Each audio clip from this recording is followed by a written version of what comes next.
We are joined by Tom Stevenson from Pajarito Powder. Tom, the stage is yours. All right, thank you very much.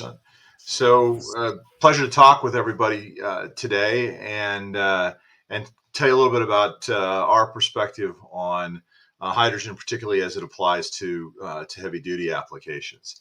There's been a lot of press lately, and I guess it's important to start with the fact that hydrogen's had a pretty good run, 259 years, and it seems good. But if a lot of the press that we've been reading lately, sort of suggests that the hydrogen economy is dead, and as much as that may be considered the case, depending on which media you read, it's not.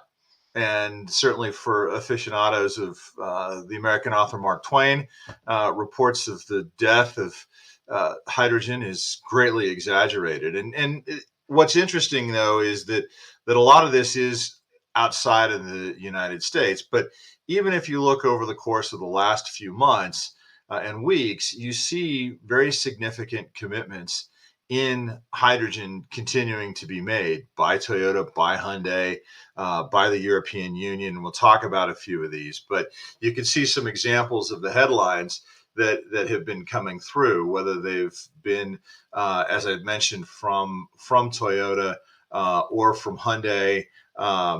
These are particularly focused on China, and it's clear that China is going to be a major opportunity over the near term. And we continue to see a lot of these additional investments, not just in China, but in other places, Kazakhstan being a particularly interesting one. But, as we sort of continue to move along, there's also big investments that are being made, not just in China, but in other places, such as in Saudi Arabia, and in the European Union. We're still in China with some of these particular ones, but you can see the green hydrogen project in Saudi Arabia is now at 80% completion.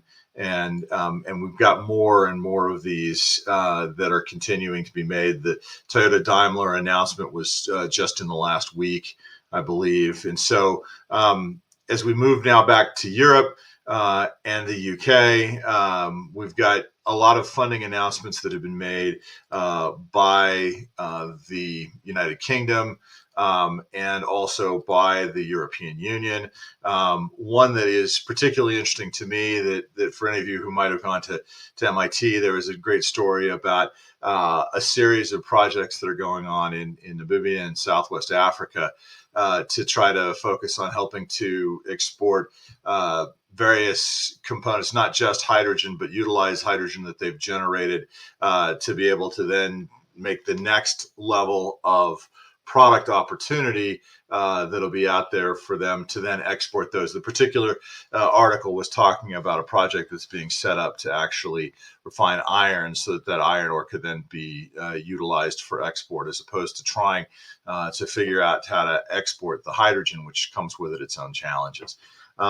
Perhaps most notable, the most recent European hydrogen auction was completed this year, where they've announced the funding of almost $1 billion in green hydrogen projects. And they cover a wide range of particular opportunities. And we're going to focus in a little bit on heavy duty transport applications here in a second, but you can see that there's a range of these that include industrial applications, storage applications, as well as ultimately transport applications. And so the idea that hydrogen is dead is simply wrong. It's just that there's no question that in the United States, in particular, we're seeing a drop off in interest and opportunity, particularly over the short term. And what it's forcing folks in the supply chain, such as ourselves, to do is to look a little bit more broadly at to where the opportunities exist in continuing to grow the hydrogen economy. But if we focus in a little bit on different applications, the one we're going to talk about mostly is heavy duty transport. What you saw in a lot of those projects, though, is that the generation of hydrogen is covering a wide range of different areas, including the concepts of long-term energy storage or seasonal energy storage in places that have great differential between perhaps the ability to generate renewable electricity in one season versus when the demand may be high in another season, and they need to be able to cover those many months. And Northern Europe is a great example of that. Areas in Canada also very much fit that bill as well when they have great differences between their solar capacity in the summertime and in the wintertime. And then hydrogen today continues to be used for a variety of different industrial applications. And by utilizing green hydrogen, we have the potential to decarbonize all of those particular industries.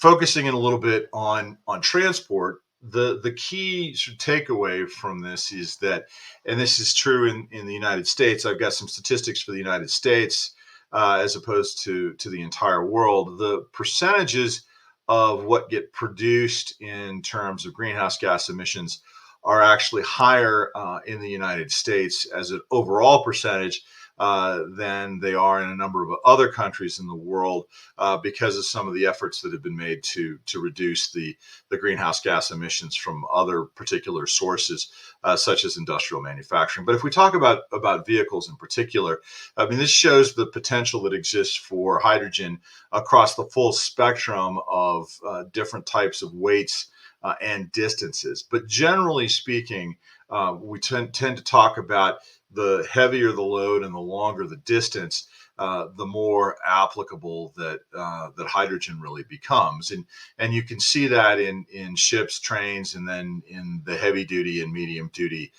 vehicle opportunities. We've got aircraft kind of off to the side, and you're going to have some specific sessions on aircraft opportunities. That's a very tricky and difficult problem that has its own unique challenges and opportunities. But in terms of the transportation that's on the ground or on the sea, you can sort of see how this very much fits together.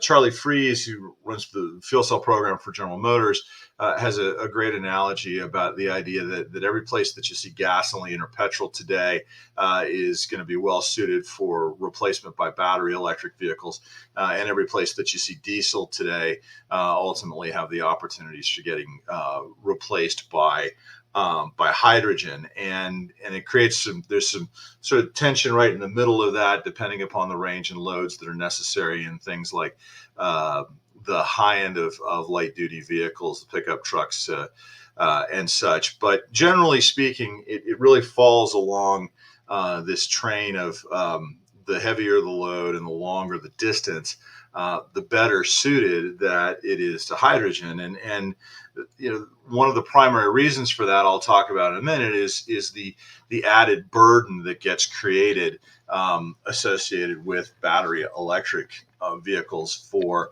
heavy duty and long distance. But if we drill a little bit further into trucks, you know, there has certainly been a lot of press attention over some of the opportunities in the truck space that have failed recently, including a couple of American companies. But there is still a tremendous amount that is going on today, whether it's Hyundai, the Exient vehicles that they have running in Switzerland and have now had running for multiple years in Switzerland, that they've been deploying in California, their goals for China as well, the cellcentric stack-based vehicles that Volvo and Daimler are building out of that joint venture in Europe, that have vehicles on the road that are doing testing right now.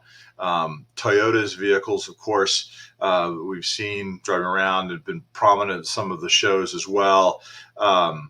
And then the Fuso vehicles as well. And so, and I would point out that in these particular cases, you know, these are all vehicle opportunities that are in projects not just in China, but actually largely outside of China. And obviously, China stands alone in terms of its opportunity. It also stands in a unique position in terms of its challenges for companies that are based in the United States. And so, for us, it's as a supplier into the fuel cell space and as a small company serving the fuel cell space, it's very important to us to be able to see opportunities that may exist in other parts of the world, even though we continue to expect the Chinese market to largely outpace some of the other opportunities worldwide over the coming years. But this is a bit of an old analysis that was done by Brian Lindgren. And unfortunately, he's retired from Kenworth, so I don't know that we will see an update on this. And battery technology continues to get better. But the basic case here, and this really speaks to why, not only from a technology standpoint, but from a business case standpoint, hydrogen provides a very good potential solution for the trucking industry. So if you compare diesel to a hydrogen vehicle to a battery vehicle, the real challenge when you start to talk about the Class 8 over-the-road trucks is that you're going to lose something like a quarter of the overall payload capacity, which may result in a loss of payroll, but a quarter of the payload will be taken up in the form of the energy storage system. And as a result, if you're running a logistics company and are now looking at the possibility of only being able to carry 3/4 of what you've been carrying per truck, that's going to make your own profitability a real challenge. And that's without taking into account any issues that might or might not exist around recharge time versus refueling time, and the frequency of those that have to be done. And so, and part of why I get very, very excited about the potential for trucking is that there's a very strong business case to be made. That all has to start with the idea that a logistics company or a trucking company has made a decision to decarbonize. And the reasons why they may choose to do that, of course, could be economic. But even before the economic factors come into play, there may be societal pressures that come into play that could include regulatory, it could include shareholder pressure, it could include just a decision around marketing positioning that will help. But if it's the truck companies that have decided to do that, now you have the ability to start to balance out the supply and demand and have someone who, at least indirectly, will be responsible for the offtake agreements that are so key to being able to finance hydrogen production projects. And so the logistics companies really sit at the center of this in terms of the ability to start to solve the chicken and egg problem that we've always talked about with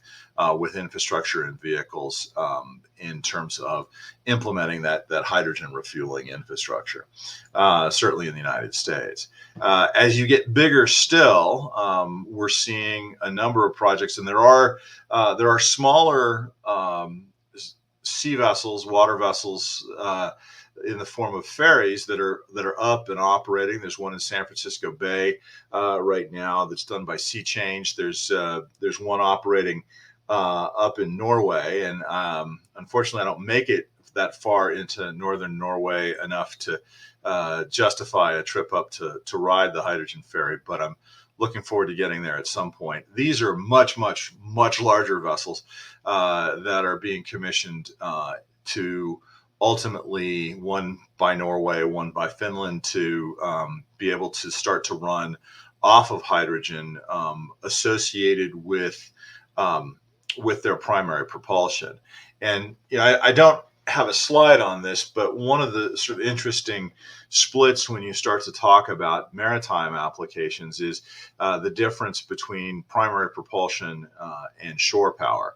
And it's the shore power application that we're starting to see already. Also, passenger vessels, cruise ships putting in fuel cell systems to be able to support their shore power needs. and start to replace the use of diesel in port. Some locations, like in the Port of Los Angeles and Long Beach, require that. In other places, it's just about being able to provide that shore power where it may not otherwise exist in an easy to access format.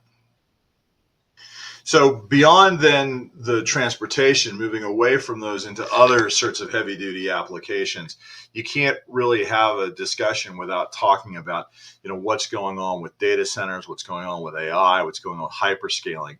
And these are all places where hydrogen fuel cell systems are being implemented on a test basis, whether it's Microsoft, Google, Amazon, to be able to support their systems for either backup power solutions or for power smoothing applications, particularly if they're trying to rely more heavily on the renewable sources of energy as primary, and they certainly need to have something to handle the load balancing.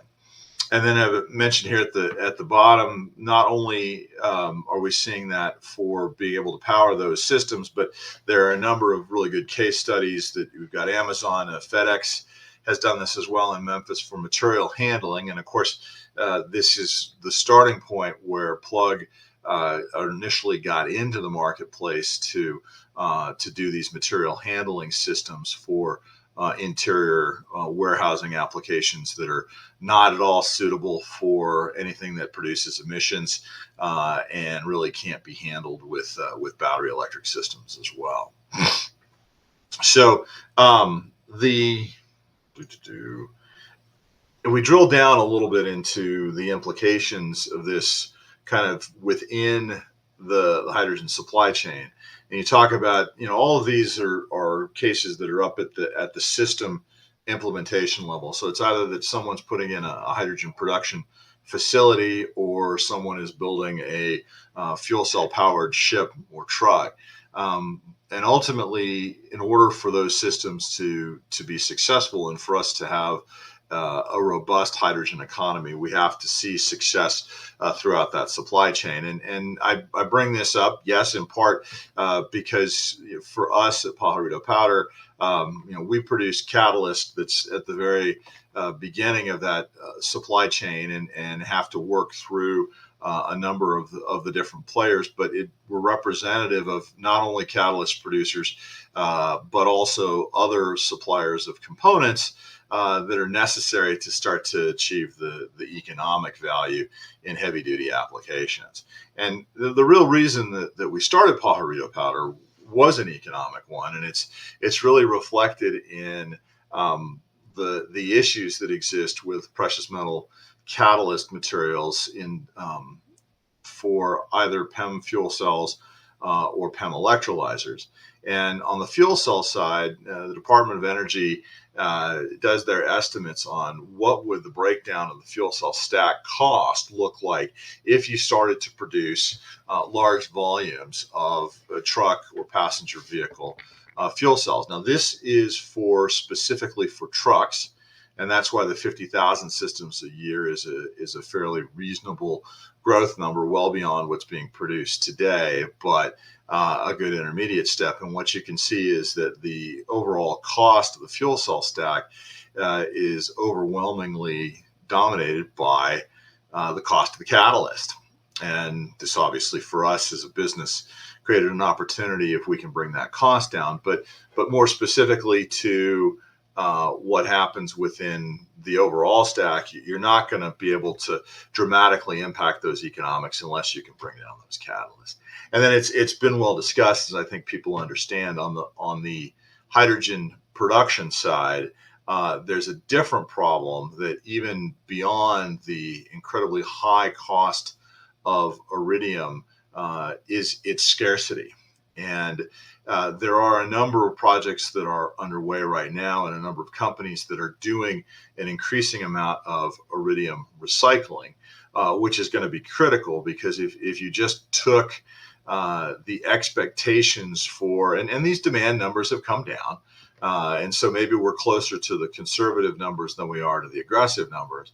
But even in the conservative case, if you talked about the amount of iridium that would be required over the course of the 7 years, 8 years from 2023 to 2030, you'd be looking at a substantial percentage, 60, 70% or more of the production of iridium worldwide. And that's not taking into account the existing markets and applications for iridium. And so clearly, why is that relevant for being able to make changes to the economics? Why is that relevant for us at Pajarito Powder? It's because if we can produce better catalysts that allow for the reduction or the thrifting of the amount of iridium, then we're able to help bridge that gap. And we can have a long discussion about there are other technologies and other chemistries that could ultimately have a large impact over this over time. But nonetheless, it's a piece of the elements of the supply chain that have to be considered in order for us to start to see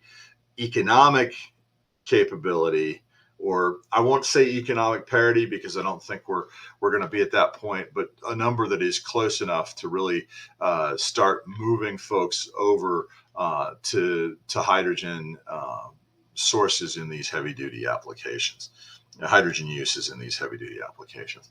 Just a little bit more about us. What we make is we make fuel cell catalysts and support materials. It's a black powder. It's not that exciting to look at, but it's where a lot of magic happens, and we make it for both fuel cells and for electrolyzers, both the full catalysts in the case of fuel cells and our support materials that we've been selling to a number of customers. I talked at the outset about the fact that all these articles we were showing were all coming from places other than the United States, and so while this isn't something that we typically show publicly, I thought it was very germane for this particular presentation because, unless you're looking at, and this is something I think of a cautionary tale for American companies that are in the space, that you need to be looking at where opportunities exist for you outside of the United States. And fortunately for us, over the years since we were created, we've done a fairly significant job of building out our customer base into different regions of the world. And so while we have more customers here in North America than we do in other areas, we still have a number of them we can be able to serve as the hydrogen market grows in those areas, perhaps more than here. Last little bit about us, and then I'll open it up for questions to the degree to which we have any time. We're a relatively young company by fuel cell standards, but we've been around about 13 years, as I've talked about already, making catalysts for fuel cells and electrolyzers. We're out testing in a major automotive OEM. One of the things we're very, very proud of is that we do have equity partners in Beckert Corporation out of Belgium, Ecovist here in the United States, and Hyundai Motor Company out of Korea. And so with that, I would be delighted to try to answer questions that people have. And I don't know why that went. I'm not going to do that. So happy to answer questions.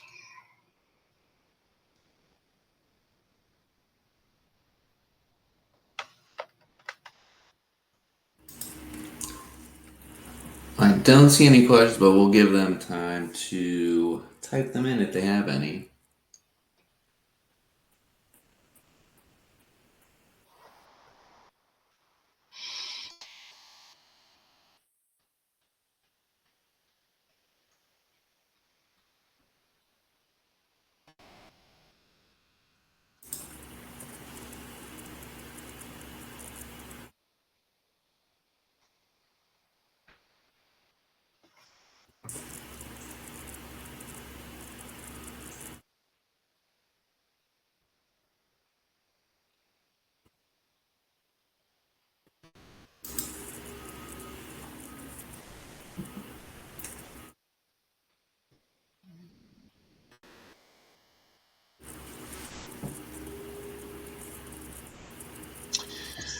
Yeah, so thank you for the question. Particularly good to have one. So, Jay, my perspective on hydrogen long haul trucking use in the future.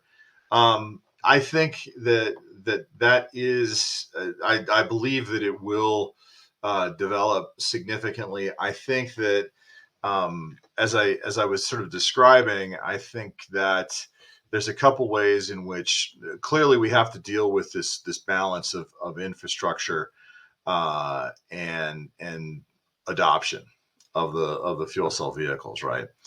And the good news is that if you take the United States, the studies suggest that you could cover the major arterials of the United States with a number as low as 500 hydrogen refueling stations. I think that with some of the uncertainty that exists in the hydrogen space today, the hydrogen hubs and so forth, that we're more likely to see regional rollouts before we see long haul trucking, because there's likely to be gaps in the places um, where the hydrogen refueling infrastructure exists. And unless we have a major trucking company that decides that they want to make this move uh, into doing a decarbonization of their truck fleet, and then if they do that, then hydrogen is going to be the strongest solution for that, in my opinion. Then they can start to go to the refueling centers to start to set up contracts to have them get hydrogen, and that'll pull through from the demand side uh, the the supply of hydrogen, and particularly whether it be blue hydrogen initially or blue and green hydrogen, to allow for the economics to start to make sense to build out those projects. So you get into specifics. When do I think that's going to happen? As I say, I think that we'll start to see some regional rollouts first. We've got the hydrogen hub projects that are underway. It's not clear that all of them will continue their full path, but some will. And so as we see more refueling capability, that will further allow those regional rollouts to happen, and then eventually those regions get connected together. I think that the opportunities are going to be much better outside of the United States over the shorter term. Europe, with its commitments to building out refueling infrastructure, Korea, which already has it, Japan, just building it out, and of course China will be places where we will see a lot more early adoption of that long haul trucking. And so I'm very specifically not giving you a date, because if I looked at studies, those dates could be all over the map. And certainly in the United States, there's a lot of uncertainty about when that might happen. And I think we're going to be a number of years from that. But the trucks are coming, if not already here, and that technology is all proven. And so it's mostly a question of creating the financial and economic circumstances to have the build out of the infrastructure.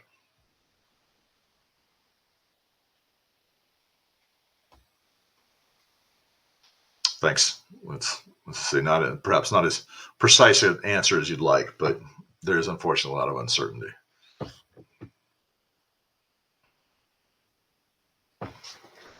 I don't see any more questions coming in, but if any if any come up, you can of course reach out to Tom. My email address Thank is there, and so absolutely. anyone, or thank you everyone for joining us, and thank you Tom for presenting. Um, There was Everyone one have more a great rest of question. your day.